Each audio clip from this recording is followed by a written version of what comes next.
करता है और खुद भी मारा जाता है। लेकिन रिपोर्ट्स के मुताबिक रूस ने अब ऐसा प्लेन तैयार किया है जिसकी काट पूरी दुनिया को खोजे नहीं मिल रही। रूस के इस प्लेन को एटम सुसाइड प्लेन कहा जा रहा है। तो क्या अब रूस को छेड़ने पर भी भस्म होने का खतरा है? क्या है ये एटम सुसाइड प्लेन? देखिए स्पेशल रिपोर्ट में।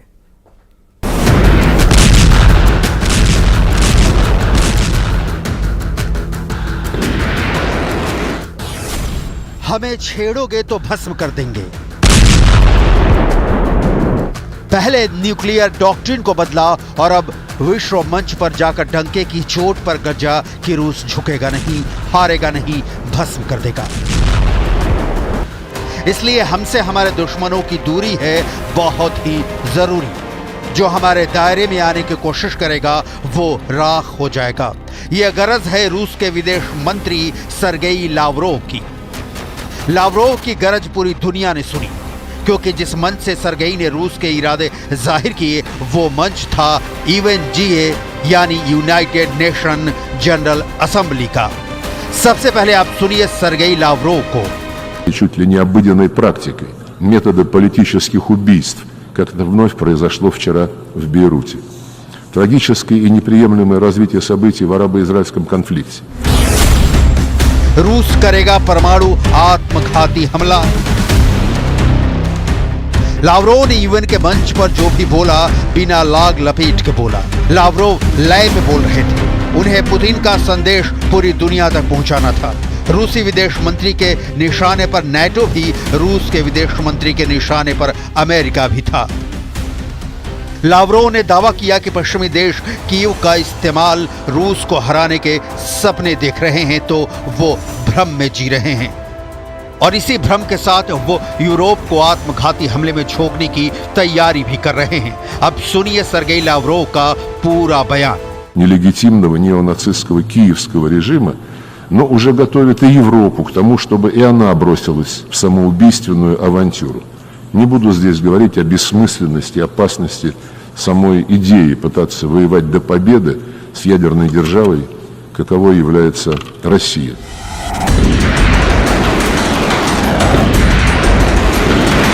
रूस एटॉमिक पावर, दुनिया के सबसे शक्तिशाली परमाणु बम रूस ने अपने परमाणु गोदाम में जमा ही नहीं कर रखे, बल्कि अपने दुश्मनों को किसी भी वक्त भस्म करने के लिए तैनात भी कर रखे हैं।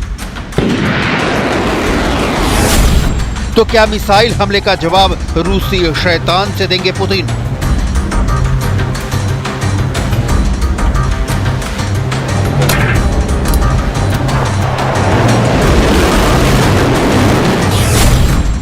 तो क्या ज़ेलेंस्की के गोले का जवाब देगी रूस की RS-24 यार्स?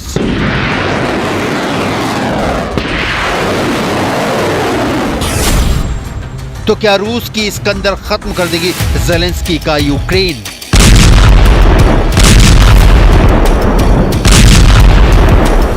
ये तो रूस की वो परमाणु मिसाइलें हैं जिनका नाम दुनिया को मालूम है, लेकिन पुतिन के परमाणु गोदाम में ऐसी हजारों मिसाइलें हमले के लिए तैयार रखी हुई हैं जिनका नाम तक दुनिया नहीं जानती। रूस के पास इस वक्त करीब 6000 परमाणु हथियार हैं और उसने 1710 एटम बमों को भी तैनात कर रखा है।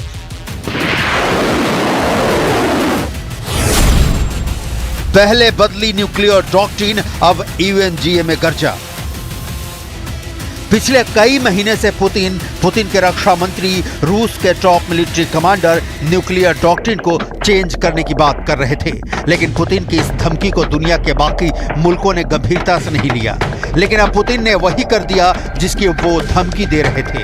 पुतिन का यह बयान तब आया है जब ब्रिटेन ने कथित तौर पर यूक्रेन को रूसी क्षेत्रों को निशाना बनाने के लिए स्टॉर्म शैडो क्रूज मिसाइलों का उपयोग करने की अनुमति दे दी है। जैसे ही यह खबर आई कि यूनाइटेड किंगडम ने स्टॉर्म शैडो मिसाइल के इस्तेमाल की इजाजत रूस के अंदर तक करने की परमिशन दे दी है, पुतिन की आंखें लाल हो गई। पुतिन गुस्से से तमतमा उठे। दुनिया भर के देश ब्रिटेन की इस परमिशन से संघर्ष के बढ़ने की संभावना जताने लगे और आखिरकार बात परमाणु बम तक आ पहुंची।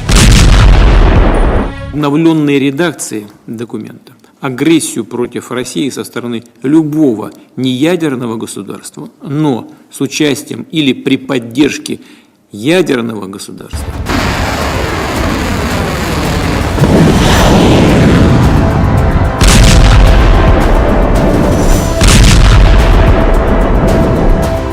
यूक्रेन को ब्रिटेन ने स्टॉर्म शैडो और अमेरिका ने आर्मी टैक्टिकल मिसाइल सिस्टम एटकैम्स मिसाइलें दी हुई हैं। ये लंबी दूरी की घातक मिसाइलें हैं जो करीब 300 किलोमीटर तक सटीक निशाना लगा सकती हैं। अभी तक यूक्रेन इन मिसाइलों का इस्तेमाल सिर्फ अपनी सीमा के भीतर ही कर सकता है, लेकिन अब बताया जा रहा है कि ब्रिटेन ने स्टॉर्म शैडो के इस्तेमाल की इजाजत रूस के अंदर तक करने की परमिशन दे दी है। लेकिन ब्रिटेन के पीएम कीर स्टारमर ने मीडिया से बातचीत में इन मिसाइलों के इस्तेमाल के बारे में कुछ भी नहीं कहा। Well, there's only one reason we're having these discussions, and that is because Putin has illegally invaded Ukraine. And the quickest way to resolve this, obviously, lies through what Putin actually does, because it's for him to end this. But we are having a discussion. We've stood with Ukraine. Ukraine has a right to self-defense.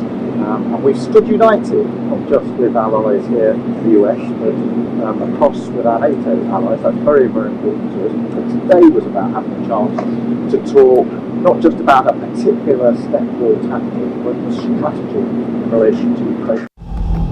Putin अब फैसला ले चुके हैं और दुनिया जानती है कि पुतिन एक बार जब कोई फैसला ले लेते हैं तो वो खुद की भी नहीं सुनते। 2026 में जर्मनी में अमेरिका की लंबी दूरी की मिसाइलों की तैनाती की घोषणा ने हमारा ध्यान खींचा है। इस मिसाइल के टारगेट पर रूस के कई राज्य और सैन्य ठिकाने हमारे। पुतिन ने अमेरिका को जवाब देते हुए कहा कि अगर अमेरिका ने जर्मनी में लंबी दूरी की मिसाइलों को तैनात किया तो इसके जवाब में रूस भी मीडियम रेंज की परमाणु मिसाइलों का उत्पादन फिर से शुरू कर देगा। यही नहीं, पुतिन ने यह भी कहा कि मिसाइलों के उत्पादन के साथ ही उनकी ऐसी जगहों पर तैनाती की जाएगी जहां से पश्चिमी देशों पर दागी गई मिसाइलों का कोई भी निशाना चूके नहीं।